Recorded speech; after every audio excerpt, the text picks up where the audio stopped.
Burara sama KDM tekan 1. Interview Burara teh. Nih Buraranya busy tuh. Mau memperbaiki rumah. Ya betul Pak. Terima kasih Pak.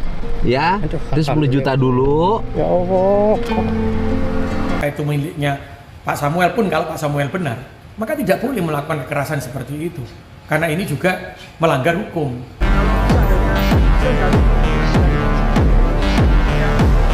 Mau meliput kegiatan saya tidak diperbolehkan. Madas Nusantara atau Madas Rumpun yang kena imbasnya tidak akan tinggal diam. Pak sebagai wakil wali kota Surabaya harus bertanggung jawab dalam tuduhan terhadap Madas. Halo guys, berjumpa lagi bersama Ray TV nih guys. Masih seperti biasa ini guys, kita akan bahas video viral dan heboh ini guys. Jadi nggak usah lama-lama guys, kita tonton dulu video pertama guys. Ini dia videonya. Burara sama KDM tekan 1. Interview Burara teh. Nih Buraranya busy tuh. Bentung ke? Ya betul Bentung. Boleh datang kalau warga Bentung. Burara bagi sikit ke Jabar. Jauh tu mau bagi. Bentung kota apa? Bentung ni di Pahang. Ivy Burara, interview Burara. Buraranya busy tu. Burara busy. KDM kasih durian bu. Tag KDM. Ya tag KDM. Suruh KDM bagi durian.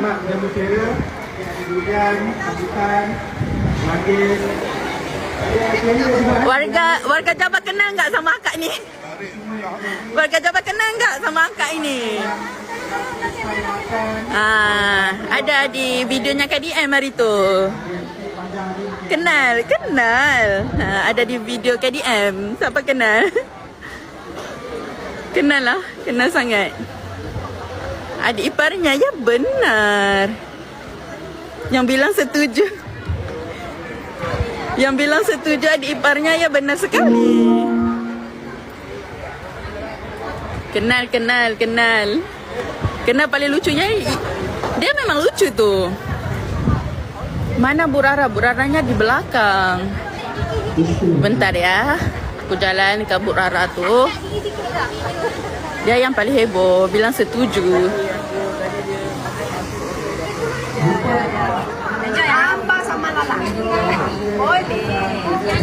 Kak, ramai orang kenal kau tau? Oh iya Kak, salam dari Bentung.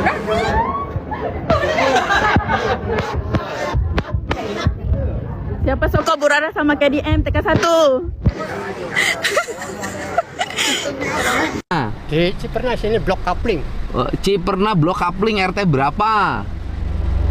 Kayaknya nggak tahu ya, lupa lagi. Nggak tahu, lupa ya. Ya lupa Pak. Pokoknya Bapak Karsita aja ya. Bapak Karsita, Ciperna ya. Iya Cipernas. Oh, Bapak Karsita pengen punya rumah, tapi kalau harus jual kambing 18 untuk bangun satu rumah.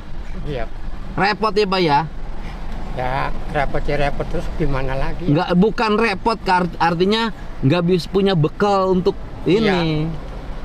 Rumahnya bocor-bocor. Ya bocor kan. Itu kalau hujan tuh. Mm-mm. Tapi nggak bocor besar lah. Dikit-dikit. Dikit-dikit. Iya. Tapi Bapak masih nyaman. Masih nyaman, masih bisa kita tidur, bisa apalah, bisa nyaman. Tapi hidup gini Bapak nyaman. Sekarang hujan loh Pak. Iya. Nanti nyabit rumputnya gimana kalau hujan begini? Kalau hujan ya maksa Pak, hujan-hujanan terus gimana ya, namanya kambingnya kan nanti nggak makan. Oh, kambing kan nggak makan rumput yang basah Pak. Ya nanti nggak apa-apa, yang penting kita dijemur dulu nanti buat besoknya. Oh. Gitu. Tiap hari pokoknya Bapak nggak boleh berhenti. Ya nggak boleh berhenti Pak. Harus nyabit rumput terus. Ya biarpun hujan panas terus gimana, kambingnya nanti nggak makan. Oh, kalau Lebaran? Kalau Lebaran kita nyetok. Wah. Nyetok dulu berapa hari. Bisanya Lebaran pengen libur 2 hari, berarti Bapak nyetok 9 karung. Iya. 9 karung nyabit sehari bisa? Atau 8 gitu. Ya sampai 2 hari. Sampai 2 hari. Sebelumnya pokoknya Lebaran kurang 4 hari tuh kita nyetok terus, kumpulin. Sampai biarpun merah juga nggak apa-apa. Oke.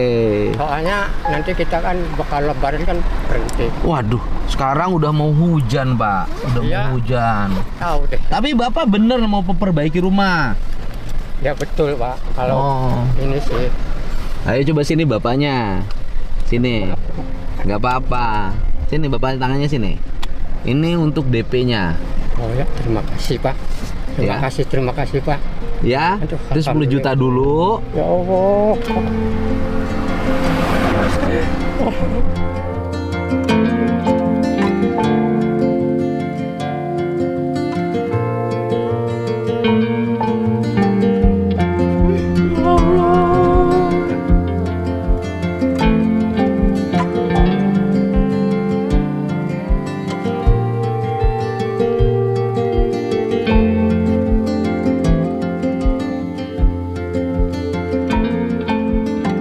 Semangat bapaknya. Bapak orang hebat. Ya Allah. Rakyat yang rajin.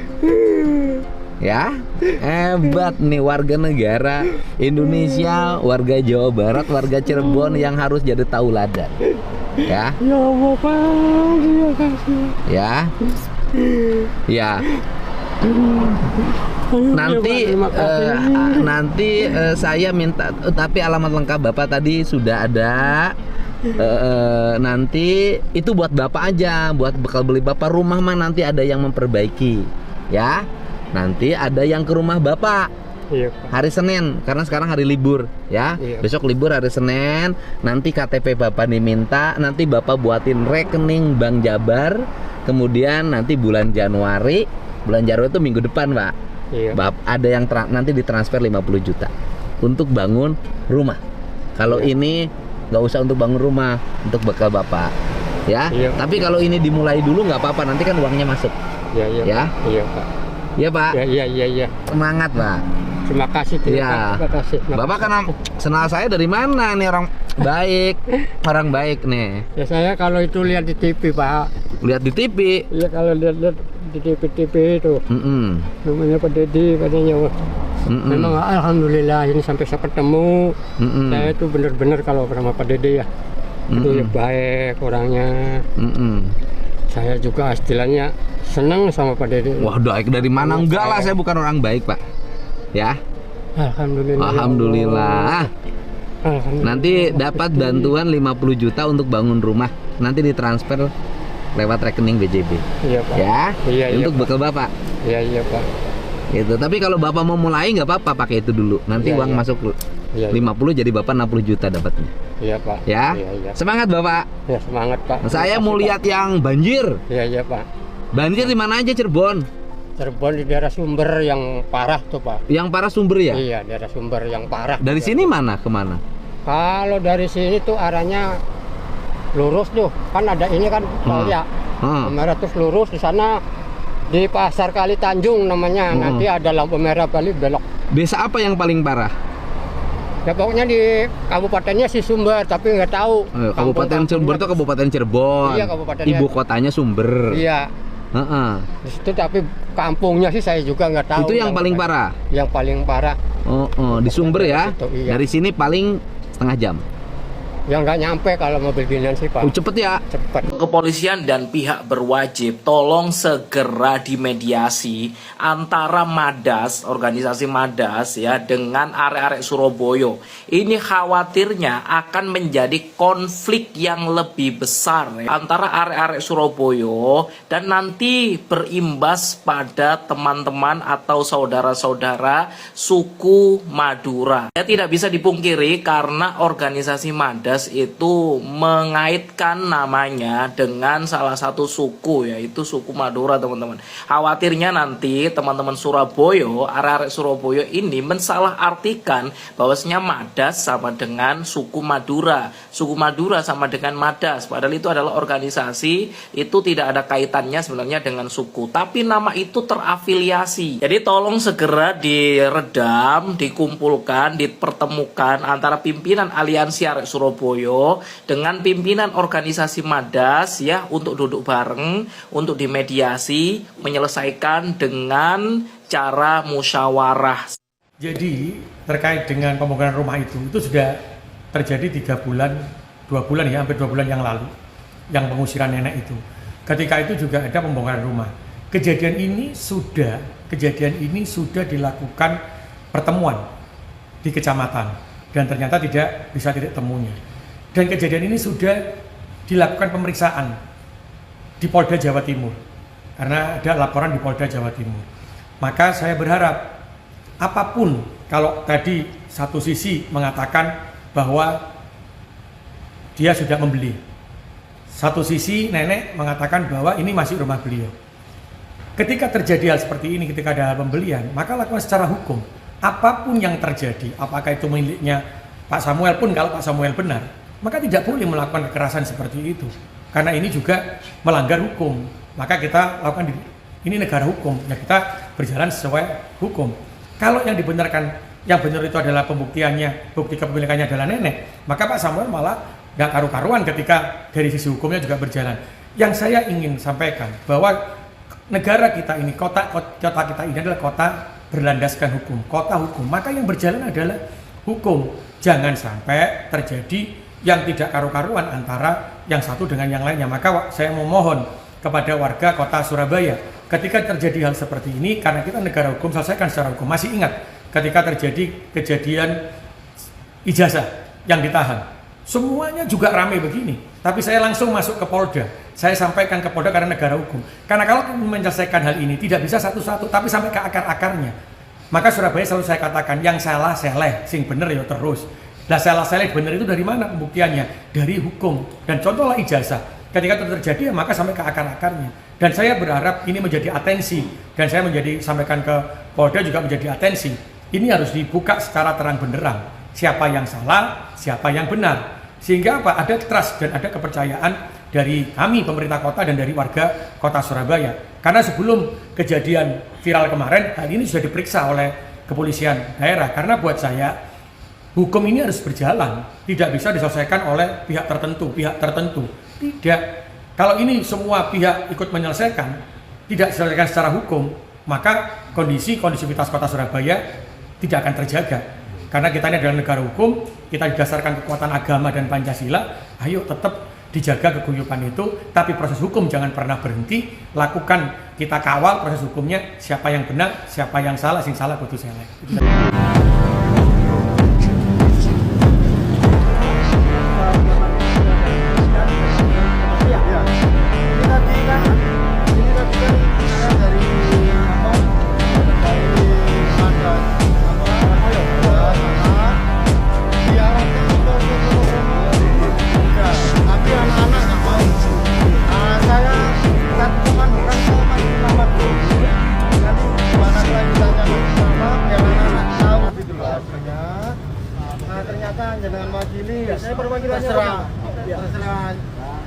Anak-anak. Jadi untuk hari ini dari Porjasis dan Kopi sudah close ya, sudah selesai. Mengenai nanti rekan-rekan mau gimana kita sudah lepas ya. Jadi terserah panjenengan koordinator gimana. Itu masalah di kasus nenek ini kita masih menunggu secara hukum. Ya. Jadi depan ini kita masih menunggu nanti apabila ada masalah yang tidak sesuai dengan keadaan di lapangan. Baru kita turun lagi ya. Ya. Oke. Wis krungu rek ya. Oke, beres ya.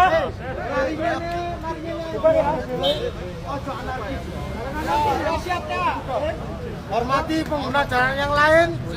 Aku see you next time ya. Perlawanan gak cukup dari sini kok rek. Ya. Kita ada aksi lebih besar lagi ya. Masa kalau ada orang mau meliput kegiatan saya tidak diperbolehkan? Tolong bilang sama anak buahnya sampean suruh stop demo-demonya. Kalau sampean atau anak buahnya sampean ngotot, kalau sampai Madas Nusantara atau Madas Rumpun yang kena imbasnya tidak akan tinggal diam, Tarmuji. Ya.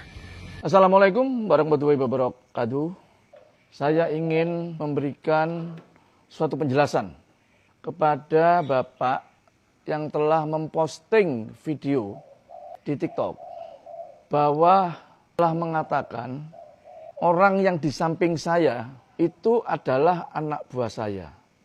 Pada saat saya kunjungan dan sidak di wilayah tempat Nenek Eliana.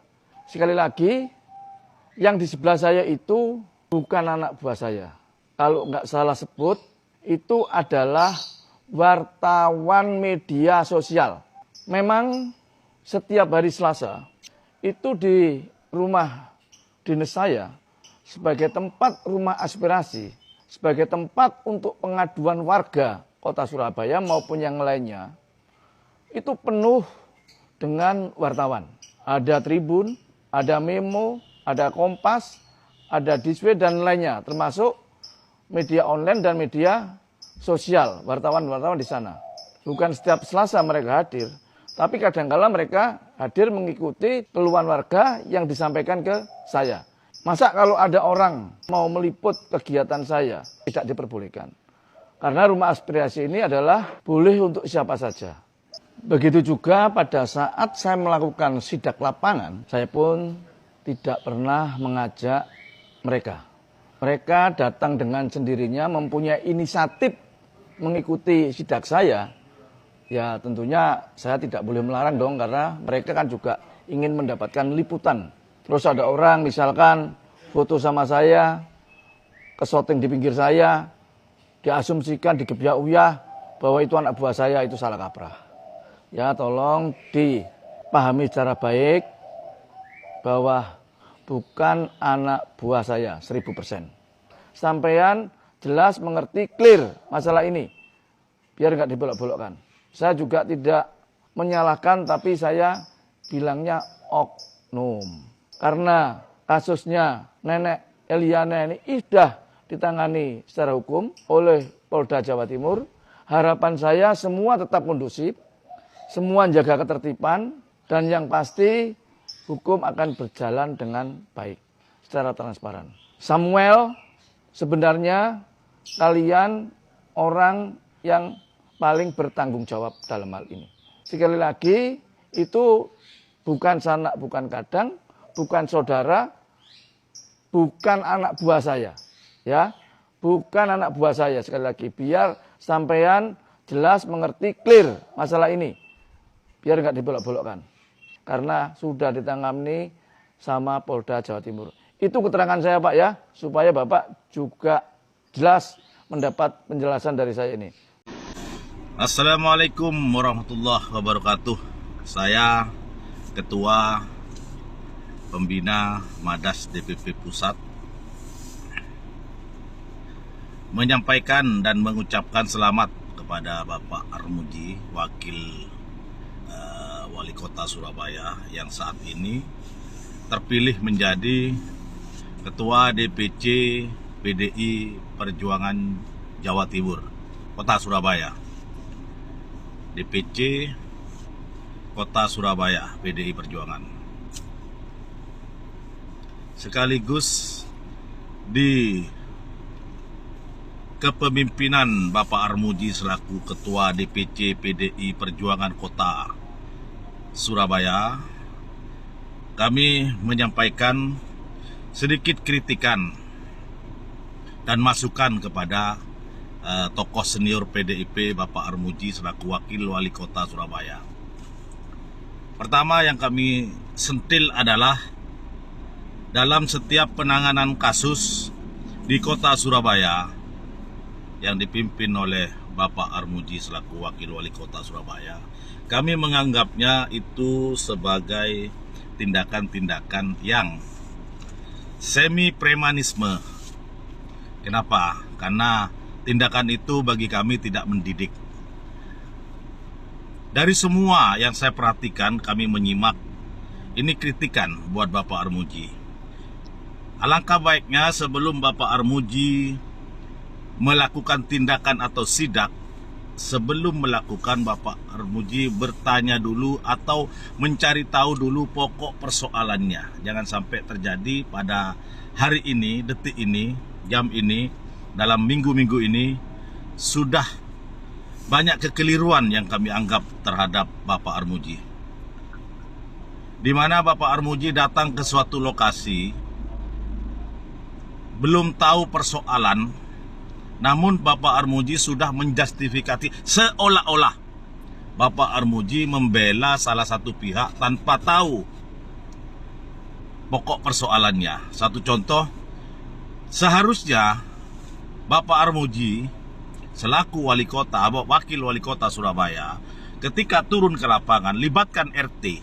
Tanyakan dulu kepada RT, sejauh mana sepengetahuanmu Pak RT terkait persoalan yang dimaksud. Sehingga Bapak Armuji terkesan profesional kalau Pak Armuji melakukan itu. Yang kami lihat di video kemarin, Pak Armuji seakan-akan tidak ada komunikasi sebelumnya dengan RT, sehingga datang hanya mendengar sepihak, kemudian menanyakan kepada RT dan seolah-olah menyalahkan Pak RT dengan bahasa, Samuel pernah ke rumahmu? Samuel tidak pernah ketemu dimanapun, saya hanya ketemu di tempat ini. Itu jawabannya dari seorang RT. Karena memang menurut klarifikasi yang dilakukan oleh Samuel, bahwa Samuel hanya datang satu kali ke tempatnya Pak RT untuk meminta tanda tangan pengosongan tempat itu. Hanya itu saja. Bahkan Pak RT menyarankan untuk selesaikan internalnya dulu. Namun seolah-olah Pak Armuji tidak mau itu, bahkan terkesan dalam bahasanya yang disampaikan di tengah-tengah masyarakat, Pak Armuji menjustifikasi Pak RT berkolaborasi dengan Samuel. Itu sangat menyakitkan, Pak. Saya sampaikan di tempat ini. Pak RT itu dipilih oleh warganya dan dilindungi oleh warganya, dan itu merupakan anak buah Bapak terendah. Kalau semua RT Bapak perlakukan seperti itu, Pak, sampean itu pejabat negara. Sampean itu ketua DPC PDI Perjuangan Kota. Bapak harus bina. Bapak harus lebih dalam menggali suatu persoalan. Kalau Bapak di tengah-tengah media, di tengah-tengah masyarakatnya menjustifikasi, mengata-ngatai Pak RT dengan cara seperti itu, Pak, Bapak di mana seorang pemimpin? Harusnya pemimpin itu membina, sebelum membina bertanya. Tapi Bapak seolah-olah mempermalukan RT di depan media dan depan masyarakatnya. Saat ini Pak, terbangun di mindset masyarakat Madura, khususnya Jawa Timur, khususnya Surabaya, bahwa RT telah menerima uang, menerima suap dari seorang Samuel. Itu mindset yang tertanam di tengah-tengah masyarakat. Karena apa? Karena ucapan Bapak.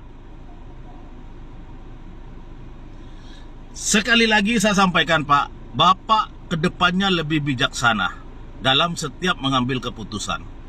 Sebelum Bapak melangkah mengurusi persoalan, Bapak tanyakan dulu kepada RT, karena RT merupakan lini terdepan di tengah-tengah masyarakat. Setiap kebutuhan surat tetap harus ke RT dulu. Lalu apa gunanya itu semua ketika Bapak melangkai itu semua? Apa buktinya saya sampaikan Bapak melangkai itu semua? Kenapa Bapak bertanya di tengah-tengah masyarakat, di tengah-tengah media? Apakah memang ini merupakan framing, settingan dari Bapak? Itu pertanyaan saya. Lalu media for justice itu ada di tengah-tengah Bapak, seakan-akan pendukung Bapak. Kemudian itu yang mengekspos semua kegiatan Bapak. Hari ini dia telah menuduh Madas, ormas Madas yang melakukan penggusuran dan pengerubuhan rumah itu. Itu lagi salah, Pak. Itu lagi salah. Kemudian kemarin orang yang selalu bersama Bapak, yang selalu mengekspos kegiatan Bapak, kemarin telah merobek, menjatuhkan harkat dan martabat Madas, menjatuhkan, merobek, mencopot banner yang ada di kantor Madas. Ingat, Pak, mereka itu ada di tengah-tengah Bapak. Mereka selalu ada di kegiatan Bapak. Jangan-jangan mereka juga bagian yang Bapak suruh. Itu harus dijelaskan. Jangan berkawan dengan penjual tai, Pak, biar tidak bau tai. Berkawanlah dengan penjual minyak harum supaya Bapak jadi harum.